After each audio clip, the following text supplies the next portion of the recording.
El primer rayo de sol de la mañana se deslizó lentamente sobre el horizonte, tiñendo el cielo de tonos dorados y rosados, y bañando el pequeño restaurante a la orilla de la carretera en una luz cálida y suave. El vapor de las tazas de café recién servidas se elevaba en espirales, mezclándose con el aroma penetrante del tocino frito y el café negro, creando un ambiente que parecía suspendido entre el despertar del mundo y la calma de un día por comenzar. A lo lejos, el rugido de los motores de motocicletas resonaba como un tambor bajo en la quietud de la carretera, y el olor a cuero, gasolina y aceite impregnaba el aire. Señal inequívoca de que los House Angels habían decidido hacer una parada para desayunar. Se les veía imponentes, hombres con presencia y miradas que obligaban a los transeúntes a cruzar apresuradamente la calle, el tipo de personas que inspiraban respeto y temor al mismo tiempo. Cada cicatriz, cada tatuaje y cada arruga en sus rostros contaba historias que nadie se molestaba en escuchar. La camaradería entre ellos era palpable, carcajadas resonaban contra el metal cromado de las motocicletas, creando un eco que llenaba todo el estacionamiento del restaurante. Sin embargo, la rutina de ese amanecer se quebró abruptamente cuando un grito desgarrador y desesperado rasgó el aire, un sonido tan puro y angustiado que detuvo incluso los motores en un silencio improbable. Todos los presentes giraron la cabeza al unísono. Una niña pequeña, de apenas unos 7 u 8 años, corría por el estacionamiento con un vestido rojo que se agitaba con cada paso. Sus botas resbalaban sobre el pavimento frío y húmedo, y su cabello castaño claro, enmarañado y pegado a su rostro por las lágrimas, flotaba detrás de ella como una estela. Su rostro estaba manchado de suciedad y lágrimas secas, y sus ojos reflejaban un terror que helaba la sangre. Su voz, quebrada por el miedo, cortaba el aire mientras extendía un brazo tembloroso señalando hacia la carretera. Por favor, alguien ayúdela. Le están haciendo daño a mi mamá, gritó, su pequeño cuerpo vibrando de desesperación. El grupo de motociclistas se quedó inmóvil, paralizado por la intensidad de la escena.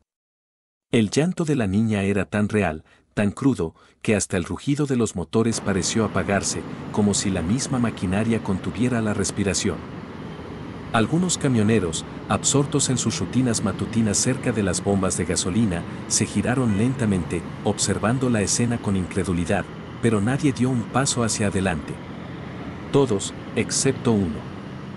Si alguna vez has creído en la bondad, en las segundas oportunidades, en el tipo de personas que todavía actúan cuando el mundo entero decide mirar hacia otro lado, entonces entenderás la importancia de este momento. Lo que sucedió a continuación cambiaría la vida de todos los que presenciaron aquella escena y restauraría, de manera silenciosa pero poderosa, la fe en la humanidad. El hombre que finalmente dio un paso al frente era Mason Cole. Su figura era imponente, un hombre de hombros anchos, de unos 30 y tantos años. Con una chaqueta negra de cuero adornada con el emblema rojo y blanco de los House Angels que parecía fundirse con su piel curtida por el sol y los años de carretera. Mason había visto mucho en la vida, peleas brutales, traiciones dolorosas, sangre derramada de manera injusta, y sin embargo, nunca había encontrado una situación como esta. Nunca había enfrentado la mirada aterrorizada de un niño que pedía ayuda con tanta urgencia. Se arrodilló frente a ella con cuidado, tomando sus pequeñas manos temblorosas entre las suyas y transmitiéndole una sensación de seguridad que contrastaba con la dureza de su apariencia. ¿Dónde está tu mamá?, preguntó Mason con voz suave, cargada de una gravedad que no necesitaba ser amenazante para imponer respeto.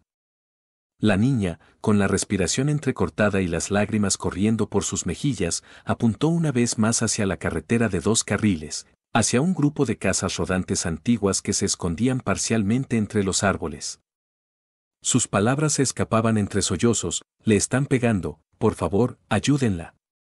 Mason no dudó ni un segundo. Se incorporó de un salto, su rostro endureciéndose con determinación y concentración absoluta.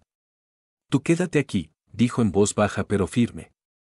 Luego se volvió hacia 2 de sus hermanos de ruta, conocidos como el piloto del tanque y el silencioso. Vengan conmigo, ordenó. Sin perder tiempo, los 3 hombres se subieron a sus Harley Davidson, los motores rugiendo al arrancar y los neumáticos chirriando contra el asfalto frío mientras se lanzaban a toda velocidad por la carretera. El polvo levantado por las ruedas y el viento que barría el estacionamiento dejaron a todos los presentes en un silencio atónito, incapaces de apartar la mirada. La niña, todavía temblando, fue conducida hacia el interior del restaurante por otro de los motociclistas, quien la envolvió con una chaqueta de cuero para mantenerla caliente. Se sentó junto a la ventana, observando con ojos muy abiertos cómo las luces traseras de los tres motociclistas desaparecían lentamente en la distancia, llevándose consigo la esperanza de que alguien interviniera. Los minutos se estiraron interminablemente mientras el camino permanecía silencioso, y luego, como un látigo cortando la calma, llegaron los primeros sonidos del caos, gritos llenos de furia. El llanto desconsolado de una mujer y el rugido ensordecedor de los motores atravesando la violencia. Mason y su grupo habían llegado a la casa rodante, y lo que encontraron adentro se grabaría en sus memorias de manera indeleble. Un hombre, borracho y descontrolado, acorralaba a una mujer contra la pared, sus puños ensangrentados y su voz arrastrada por la rabia.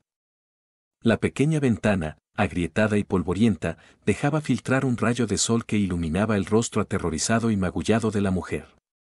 Cada músculo del hombre estaba tenso, preparado para lanzar otro golpe, cuando de repente, el sonido firme de botas golpeando el suelo se dejó escuchar. Mason reaccionó al instante, atrapó la muñeca del agresor en medio del ataque y la torció con fuerza, obligándolo a soltar la botella que sostenía, que se hizo añicos al tocar el suelo. Los otros motociclistas actuaron con precisión y fuerza, inmovilizando al hombre sin esfuerzo alguno. Mason se giró hacia la mujer, y de inmediato, su expresión se suavizó, la dureza que mostraba al mundo desapareció en un instante. «¿Está bien, señora?», preguntó, la voz temblando apenas de la ira contenida, mezcla de indignación y compasión. La mujer asintió, con lágrimas rodando por su rostro, y Mason supo que habían llegado a tiempo. Por un momento, todo pareció detenerse, el ruido, la violencia, el miedo, y quedó solo la sensación de que alguien finalmente había respondido a un grito que nadie más pudo ignorar. Ella asintió débilmente, con los ojos todavía empañados de lágrimas que resbalaban por sus mejillas, dejando rastros húmedos sobre su rostro cansado. Afuera, a lo lejos, un sonido familiar comenzó a crecer, el ulular de las sirenas de la policía que se acercaban lentamente. Alguien, probablemente un vecino preocupado, había llamado al 911 al escuchar los gritos y los golpes. La tensión en el aire era palpable, cada respiración de los presentes parecía detenerse mientras los segundos se estiraban, como si todo el mundo contuviera el aliento, esperando el desenlace de aquel horror matutino. Cuando los oficiales finalmente llegaron, con luces intermitentes y motores rugiendo de manera distante, los motociclistas no se movieron. No huyeron, no buscaron excusas ni mostraron miedo, permanecieron firmes, con las manos levantadas, dejando que la autoridad hiciera su trabajo.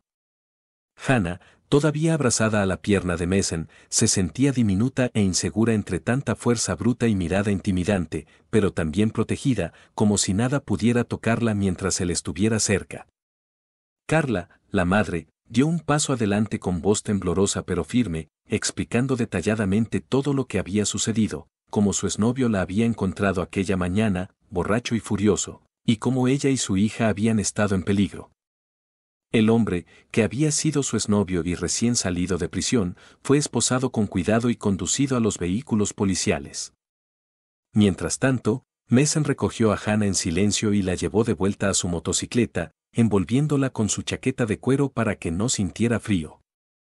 «Hiciste lo correcto, niña», le dijo con suavidad, su voz grave pero tierna, cargada de un reconocimiento profundo por la valentía de la pequeña. «Fuiste increíblemente valiente», agregó, dejando que esas palabras calaran en su corazón, dándole un poco de consuelo tras la pesadilla que había vivido. Montaron de regreso al restaurante, la motocicleta avanzando con un rugido constante mientras el viento de la mañana despeinaba el cabello de Hannah. Se sentó en su regazo, sosteniendo un casco mucho más grande que su pequeña cabeza, tratando de mantenerse firme mientras el sol se alzaba sobre el horizonte, iluminando la carretera y pintando de oro los contornos de la escena que acababan de vivir. Con cada kilómetro que recorrían, la tensión disminuía ligeramente, reemplazada por un alivio silencioso y la sensación de haber hecho lo correcto. Al llegar al restaurante, una pequeña multitud ya se había formado, atraída por el rumor que corría rápidamente por el pueblo. Camioneros, viajeros, vecinos locales, todos se acercaban con curiosidad y ansiedad, deseando comprender lo que había ocurrido. Cuando vieron a Mason regresar, llevando a Hannah sana y salva, con Carla caminando lentamente detrás de ellos, magullada pero viva, un silencio absoluto se apoderó del lugar. Era un silencio que contenía respeto, admiración y un asombro profundo. Nadie quería romper aquel momento de alivio y gratitud colectiva. Carla, con voz temblorosa y casi quebrada por la emoción, agradeció una y otra vez a los motociclistas. No pensé que alguien vendría, susurró entre sollozos, abrazando a su hija con fuerza. Mason la miró con calma y simplemente dijo, ella se aseguró de que lo hiciéramos, señalando a Hannah, cuyas mejillas todavía estaban rojizas por el llanto, pero ahora mostraban el más ligero indicio de alivio y esperanza. El dueño del restaurante salió a la puerta con mantas y café humeante, ofreciendo ayuda silenciosa y sin hacer ruido, como si entendiera la magnitud de lo que acababa de suceder. Uno a uno, los House Angels se quitaron sus chaquetas de cuero y las pusieron alrededor de madre e hija, un gesto tan inesperado y humano que incluso la policía, todavía parada cerca de sus patrullas, apartó la mirada en respeto silencioso. Era un acto de cuidado simple y profundo, que contrastaba con la dureza de sus rostros y la ferocidad de sus reputaciones. El parche rojo y blanco en el chaleco de Mason brillaba bajo el sol matutino mientras se inclinaba hacia Hannah y le hablaba con ternura. Ahora cuida de tu mamá, de acuerdo, dijo, su voz firme pero llena de afecto. Eres su pequeño ángel guardián. La niña asintió, aferrando sus diminutos dedos al borde del chaleco de Mason, sintiendo una mezcla de orgullo, alivio y un vínculo que apenas comenzaba a formarse entre ellos. La noticia de lo sucedido se difundió rápidamente por el pueblo. Para la hora del almuerzo, prácticamente todos habían oído la historia de la niña que corrió hacia los motociclistas y como los House Angels no dudaron ni un segundo en intervenir. Personas que no se conocían se acercaban al restaurante solo para estrecharles la mano y agradecerles por haber actuado cuando otros se paralizaron ante el miedo. La historia se convirtió en un tema de conversación silencioso, en un recordatorio de que incluso en los lugares más inesperados, la bondad podía aparecer de forma poderosa y sorprendente. Mason no era un hombre de muchas palabras, su naturaleza era más de acción que de discursos. Pero cuando alguien le preguntó por qué lo había hecho, respondió simplemente, no puedes ignorar un grito así. No importa qué parche lleves, algunas cosas son simplemente humanas. Sus palabras resonaron entre los oyentes como un eco de verdad pura y sencilla, recordando a todos que la moral no siempre se mide por la apariencia, sino por los actos en los que nos decidimos a intervenir.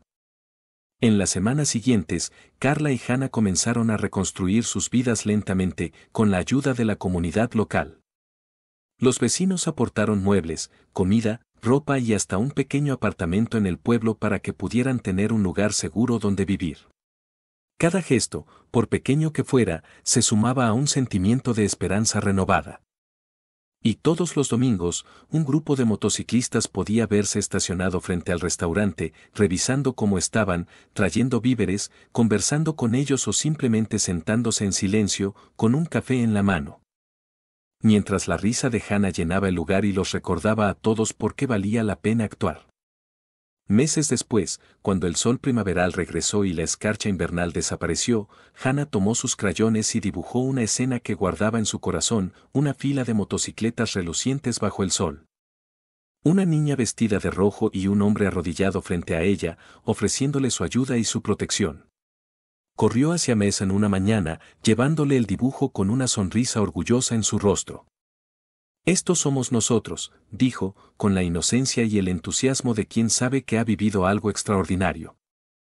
Mason miró el dibujo con detenimiento, dejando que cada línea y color hablara por sí mismo. Lo dobló con cuidado y lo guardó en su chaleco de cuero, junto a su corazón, prometiéndose llevarlo con él en cada kilómetro que recorriera en la carretera. Esto me acompañará a donde vaya, dijo en voz baja, casi para sí mismo, mientras la brisa matutina jugaba con su cabello. Si esta historia tocó tu corazón, tómate un momento para dar me gusta, compartir y suscribirte a Kindness Corner. Porque a veces los corazones más duros esconden la bondad más profunda y sincera. Y antes de irte, déjanos un comentario: si tú hubieras estado allí, ¿habrías tenido el coraje de actuar como Mason y su grupo de motociclistas, o habrías mirado hacia otro lado? Porque al final, la verdadera medida del valor no está en los parches que llevamos, sino en la fuerza de nuestros actos cuando alguien nos necesita.